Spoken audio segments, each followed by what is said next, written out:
ဆက်ဆက်မော်စီးပွားရနေပြအားလုံးကိုနှွေးထွေးစွာကြိုးဆိုပါရခင်ဗျာဆက်ဆက်မော်မှာဝင်လာတဲ့မိတ်ဆွေများအမြန်ဆုံးအောင်မြင်နိုင်ဖို့နဲ့ကိုယ့်ရဲ့လမ်းကြောင်းကိုတက်တက်မတ်သွားနိုင်ဖို့ကတော့ကျွန်တော်တို့ပတ်ဝန်းကျင်ရဲ့စကားတွေကိုကျွန်တော်လုံးဝနားမထောင်ဘဲနဲ့ကိုသွားချင်တဲ့ပေါက်မိုင်ကိုသွားဖို့ပဲအဓိကဖြစ်ပါတယ်လောကကြီးထဲမှာပတ်ဝန်းကျင်ဆိုတာကတော့ကျွန်တော်တို့လူတိုင်းကတော့ကောင်းတာလည်းပြောမယ်ဆိုးတာလည်းပြောမှာဖြစ်ပါတယ်ဒါညမှာကျွန်တော်တို့ကကိုတိထားတဲ့ကိုနားလေထားတဲ့ကိုအလုပ်လုပ်တယ်ဆိုတဲ့နေရာမှာကိုယ့်ရဲ့အလုပ်ကိုကိုကအားစိုက်ပြီးတော့လုပ်သွားဖို့ပဲအဓိကဖြစ်ပါတယ်ကျွန်တော်တို့ကအလုပ်စူးစမ်းတဲ့အခါမှာဒီကစိတ်သက်ခိုင်မာမှုရှိဖို့ကအဓိကကြပါတယ်ဘာကြောင့်လဲဆိုတော့စိတ်သက်ခိုင်မာမှုကစီးပွားရေးလုပ်တဲ့ဒီတိုင်းမှာမရှိလို့ရှိရင်အချိန်ကြီးပြိုလဲသွားနိုင်တာဖြစ်ပါတယ်ဒါကြောင့်မို့ကျွန်တော်တို့စီးပွားရေးနယ်ပယ်တစ်ခုကိုရောက်လာတဲ့အခါမှာဘလို့စီးပွားရေးမျိုးပဲဖြစ်ဖြစ်ဆက်ဆက်စမောမဟုတ်ပါဘူးကျွန်တော်တို့အဓိကကိုယ့်ရဲ့စိတ်ဓာတ်ကိုခိုင်မာမှုရှိနေမှသာလေကျွန်တော်တို့ဟာရေရှည်သွားနိုင်မှာဖြစ်တယ်ပြီးတော့ကိုကအမြဲတမ်းလန်းလန်းဆန်းဆန်းဖြစ်နေမှာဖြစ်ပါတယ်ဒါကြောင့်မို့ကျွန်တော်တို့က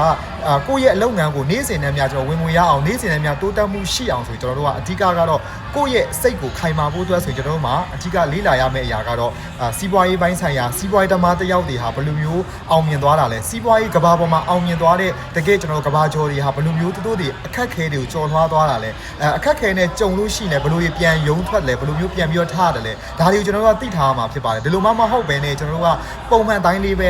ဆက်ဆက်ပေါ်မှာတချို့ကပြောတယ်ဗျာလူခေါ်ရတယ်ဈေးရောင်းရတယ်ဆိုတဲ့အတိုင်းပဲပြောသွားတယ်လွယ်လေးပဲတကယ်ကြတော့ကျွန်တော်တို့အဓိကအရေးကြီးဆုံးချက်ကစီးပွားရေးလုပ်ငန်းတစ်ခုဆိုတာကတော့တေးကြတာတစ်ခုကမိတ်ဆွေတို့ရေ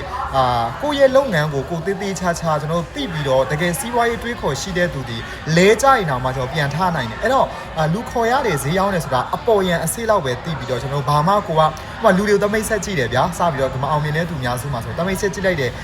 သူတပြောလက်မခံဘူးဆိုရင်သူကစိတ်တက်ကြသွားတယ်ကိုပစ္စည်းတပြောပြတယ်ဈေးနှုန်းများလိုက်တာ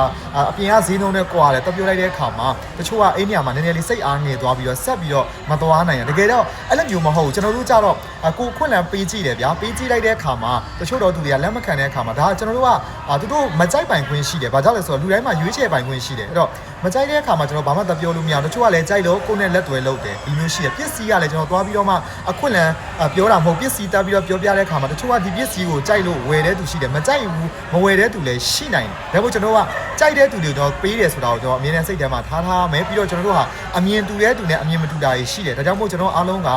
ကွဲနေမှာပဲအမြင်တူတဲ့သူနဲ့မတူတဲ့ဟာအမြင်နဲ့ကွဲနေတာဖြစ်တဲ့အတွက်ကြောင့်မို့လို့ကျွန်တော်တို့ဟာလုံးဝဒါတွေကိုခံစားနေရမှာမဟုတ်ဘဲနဲ့ကိုလုံးစရာရှိတဲ့အရာတွေကိုအမြဲတမ်းဇက်တိုက်လှုပ်ဆောင်သွားပါလို့ပြောချင်ပါတယ်။ဘာကြောင့်လဲဆိုတော့အဲ့ဒီမျိုးကိုဇက်တိုက်လှုပ်ဆောင်သွားမှသာလင်လဲကိုယ့်ရဲ့အလုပ်ငန်းဒီကိုဒီပို့ပြီးတော့အရေးချင်းတိုးတက်လာမယ်ပို့ပြီးတော့ကိုဒီ